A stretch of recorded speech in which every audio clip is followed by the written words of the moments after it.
Sidang perkara perkara nomor 129 Pengadilan Negeri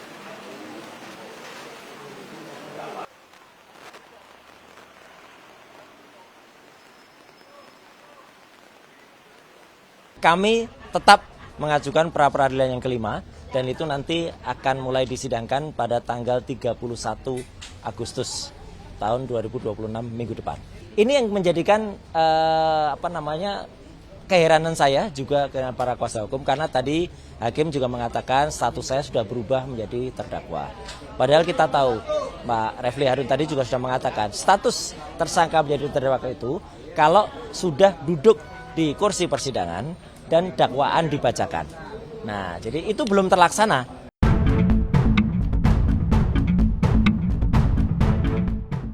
Lebih dari 80 rumah adat hangus dilalap api hingga nyaris rata dengan tanah usai kebakaran besar di Kampung Adat Sade, Desa Rambitan, Lombok Tengah. Di tengah puing, sejumlah warga mengais barang perabotan serta benda berharga yang masih bisa diselamatkan. Kebakaran ini berdampak pada ratusan kepala keluarga. Terpaksa mereka mengungsi ke rumah sanak keluarga. Dan 300 lebih pelaku wisata di kampung adat ini harus kehilangan mata pencahariannya. Sementara itu, posko darurat juga sudah dibangun untuk membantu logistik, kesehatan, dan juga pembuatan dapur umum. Petugas juga masih melakukan pendataan untuk memastikan jumlah pasti korban terdampak.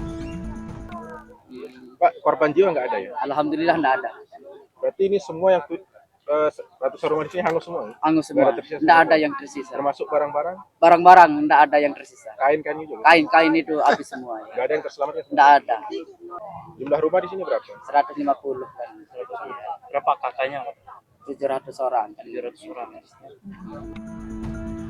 Kebakaran besar melanda Desa Adat Sade, Lombok Tengah Sabtu malam lalu. Menurut warga, api pertama kali terlihat dari tengah-tengah permukiman, lalu dengan cepat merambat ke rumah lainnya.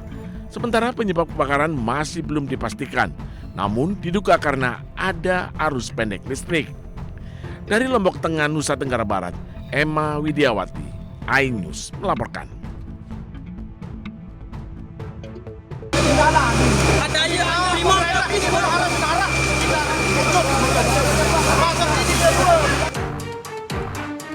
Penyebab kebakaran di Kampung Adat Sade, Desa Rambitan, Kecamatan Pujut, Kabupaten Lombok Tengah hingga kini belum bisa dipastikan.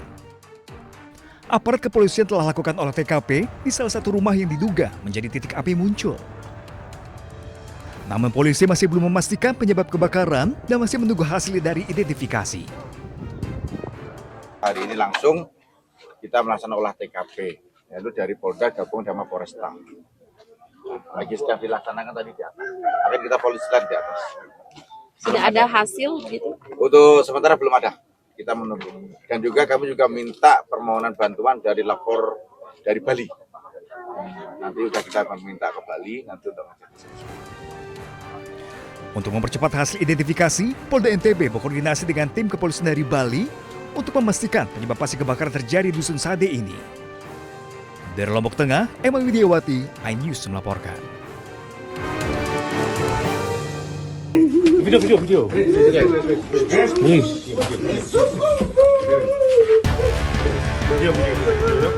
Petugas Satres Narkoba Polres Pelabuhan Tanjung Perak menangkap pria pengedar sabu berinisial IRF di kawasan Benteng Dalam, Semampir, Surabaya, Jawa Timur.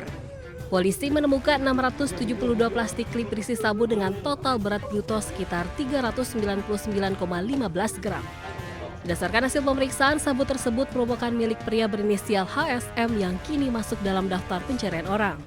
Pelaku telah membantu menjual dan mengedarkan sabu milik HSM sejak September 2025 hingga Agustus 2026. Dari peredaran sabu yang dilakukannya selama hampir 11 bulan, pelaku mendapat uang sekitar 400 juta rupiah. Pelaku menjual sabu dalam beberapa ukuran dengan harga mulai Rp100.000 hingga Rp400.000. Pelaku mengaku terlibat dalam peredaran sabu karena butuh uang untuk memenuhi kebutuhan hidup sehari-hari. Sistem kerja tersangka IRF dalam menjual, mengedarkan narkotik jenis sabu yang disuruh oleh saudara HSM, panggilan DPO tersebut, mulai dari 07.00 sampai dengan 23.00 WIB. tersangka IRF mendapatkan upah sebesar Rp150.000 dari saudara SM sebagai upahnya untuk per klip. Atas perbuatannya pelaku terancam hukuman 20 tahun penjara. Dari Surabaya, Jawa Timur, Sony Hermawan, iNews melaporkan.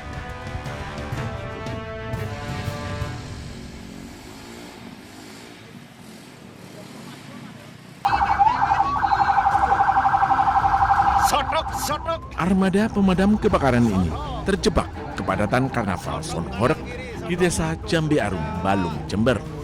Petugas harus menunggu dan berusaha mengurai kepadatan arus kendaraan, sehingga perjalanan menuju lokasi kebakaran memakan waktu. Beruntung kebakaran di lahan tebu di desa Greden Puger, Jember, api padam dengan sendirinya sebelum armada damkar tiba di lokasi. Dari BPBD kepada seluruh masyarakat untuk berlebih berhati-hati, seperti halnya tidak membuang sampah dan lalu membakarnya, karena ini akan cepat menimbulkan kebakaran di area lahan yang utamanya kering.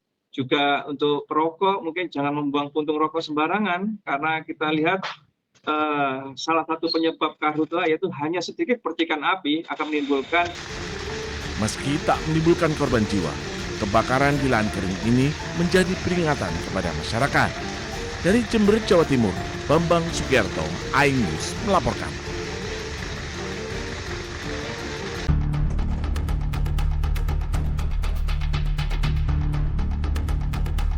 Serangan mematikan menghantam kamp pengungsi di Gaza Tengah. Serangan Israel ini menewaskan 1 orang dan melukai sejumlah warga Gaza. Tim pertahanan sipil berjuang memadamkan api di lokasi, sementara warga memeriksa puing-puing kamp pengungsi. Saksi mata Nasir Hasan mengklaim Israel menargetkan individu di dekat kamp pengungsi. الصبح تم استهداف أحد الأشخاص بجانب المخيم، كان عابر سبيل شمال والله ما نحن عارفين. بعد بساعة اجى أحد الأشخاص اتصلوا عليه قالوا له اخلوا كل المكان. قبل ساعة كما ترى وتشاهد تم قصف المكان المستهدف وتم تدمير المخيم بالكامل. هذا المخيم يعود لعائلة واحدة تقريبا حوالي 100 نفر وشيء، وهم كلهم متشتتين ومرميين في الشوارع. ولا حول ولا قوة إلا بالله. Serangan ini bukan pertama kalinya terjadi, meski gencatan senjata telah tercapai. Namun Israel masih terus menyerang Gaza. Warga Gaza pun sudah terbiasa hadapi teror Israel. Bahkan mereka mengaku hatinya sudah mati. حذروا المنطقة أول ضربة ضربوها صار في شهيد يعني طبعا بس عفناهم 100% وبعد هيك حذروا المكان وزي ما أنت شايف يعني حذروا المكان وطلعوا الناس عادي يعني عادي قلوبنا ماتت قلوبنا إحنا بالنسبة إحنا عايشين بلا إحساس وبلا روح يعني كل يوم بنواجه الأشياء هذه يعني وين ما كان حنواجه الأشياء هذه إحنا بالنسبة لنا خلصنا. Media Palestina melaporkan bahwa serangan Israel di Azawaida dan Camp Nusairat di dekatnya menewaskan seorang anak dan melukai 7 lainnya.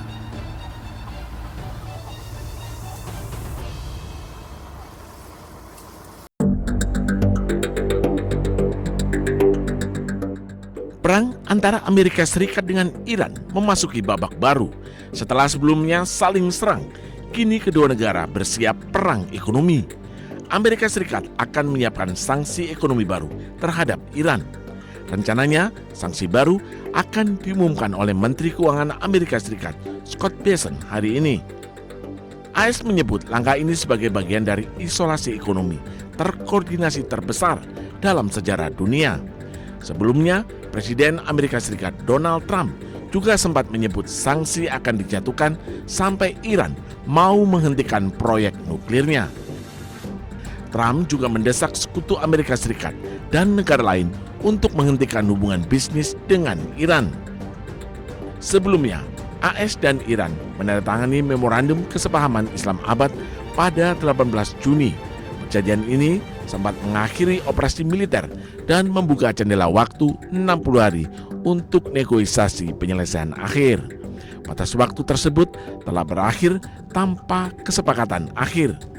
Kini, kedua negara saling klaim Selat Hormuz dan mengancam akan kembali saling serang.